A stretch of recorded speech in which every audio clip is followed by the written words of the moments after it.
Okay, let's talk about how you monitor your students' progress as they move through the textbook. So for this, I have set up another fake course and enrolled a few students in it and simulated a bunch of actions by those students in the course. So once again, we'll go to the instructors page here, and from the instructors page, we have a few more of these tabs that we can investigate.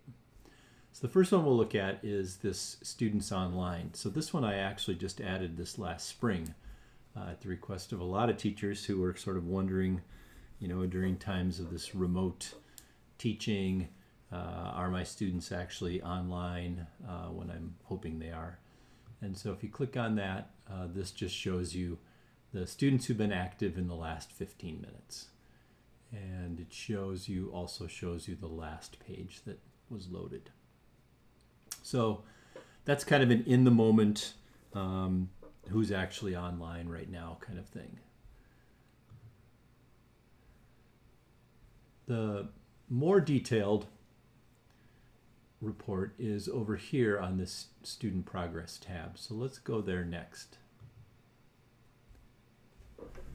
So from this tab here, you can see what your students are doing you can see what your students are doing as an overview. So who are the active students here? So we can see Harry Potter here has been very active. He's had page views, he's had code runs, he's done a lot of other activities. Luna Lovegood here seems to be missing in action. And so this, it just tries to kind of give you a kind of relatively speaking who's putting in a lot of effort and who's kind of maybe falling off the map. Okay, so let's take a look. We can look at chapter 5 here, since that's a chapter that they're all supposed to be working on.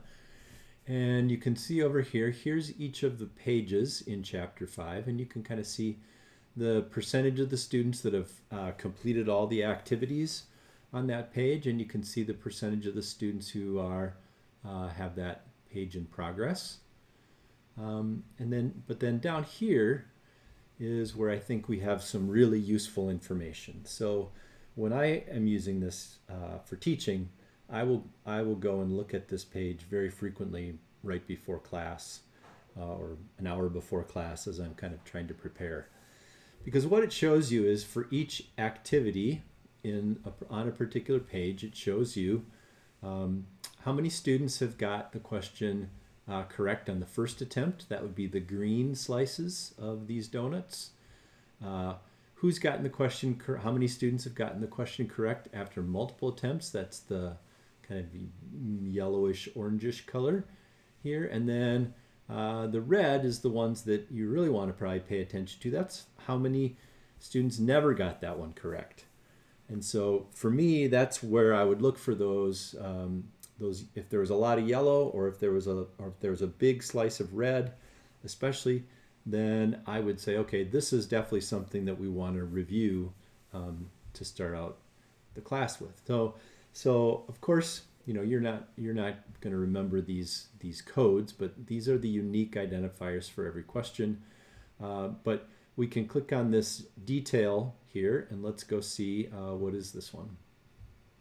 Okay, so this is a Parsons problem question, and we can see that in this case, it looks like Draco is the only person. Nope, both Harry and Draco have tried to answer this question. So we can see that 3 students have made 0 attempts, and 2 students have made just 1 attempt at solving this, and we can see kind of the different responses to it. So for each question, let's look at this one.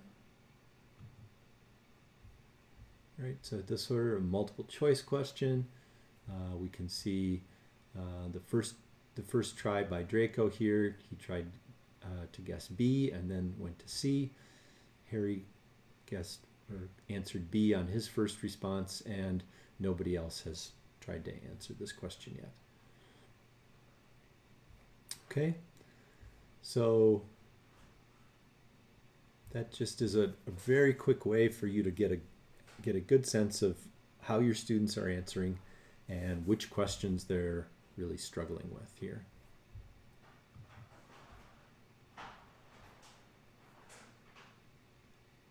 All right, let's go back to this admin tab, because this is another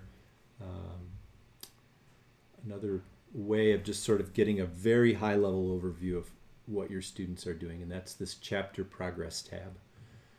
So if we click on the chapter progress, you'll see this is for every page in the book, and it'll show you how your students are, how many activities your students have completed on that page.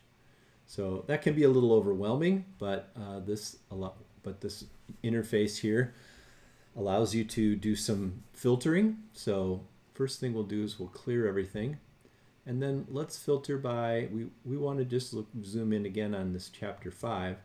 So let's say we want to find all of the rows of this column here that begin with, and since we're interested in chapter 5, we can just say they begin with 5 period, and that'll let us zoom right in on that chapter. We could search for anything that we want there, but I find this one to be kind of the most useful for getting down to just looking at a single chapter. All right, and this then will show you exactly how many activities each student has done on each one of the pages. You'll also notice that each of these cells is clickable. So if we want to drill down and understand a little bit more about this student and what they were doing in this chapter, we can do that. So if we click on the 7 there, you'll see it brings us to the summary page, and here again it'll show us the list. So this will show us the list of all of the activities that were on that page. If there are things that can be or were auto-graded, we'll know whether the student got them correct or not correct. Or in this case, this was an active code NA, was not able to be auto-corrected. So we got this Parsons problem correct, and it had 7 clicks in order to get to the correctness. So what about this multiple choice question? They got it correct, and it took them 3. And if we want to say, well, that seems like a lot of tries to get that, wonder what that question was, we can click on the view question here, and that'll show us exactly what the question was. Or if we want to learn more overall about this question, this will bring us back to a page that we've seen before, so we can see exactly how Mr. Malfoy here tried first A, then B, then C, so it looked like he was being naughty and just guessing one answer right after the other. So this doesn't require that you've made any assignment. You may have simply said to your students, okay, I want you to read all of the pages in chapter 5, and you can see then how active they are. There's some other things that you can look at on this page as well. So we can look at the number of interactions with each activity. All right, and so once again, let's zoom in on everything that begins with 5. And so you'll see we're still in chapter 5, but now we're looking at all of the various activity types here. So we can see this student had 9 interactions with the video. We can see that this student only had 1 interaction with this question. This student had 7 interactions with these Parsons problems, and so on. And this student here again had 15 interactions with this Parsons problem. So this would give you a pretty good indication, kind of combined with maybe looking at those donut charts of, who's really trying, who's putting in a lot of effort, and who's maybe not trying too hard. The other thing that you can do is you can look at first interaction and last interaction. So maybe you want to see who's just doing all the work right before class. So this will show you a timestamp for all of those. So again, let's filter. Begins with 5. And so now we're again looking at chapter 5, but we can see when was the last time that a student interacted with these questions. So this can also be kind of helpful if a student comes in. Maybe we'll talk about making assignments in another video, but maybe you've made an assignment and the student said, well, I did it all, but you can come to here and you can say, yes, but I can see that you did most of it after the deadline for the assignment, and that's why you didn't automatically get your points.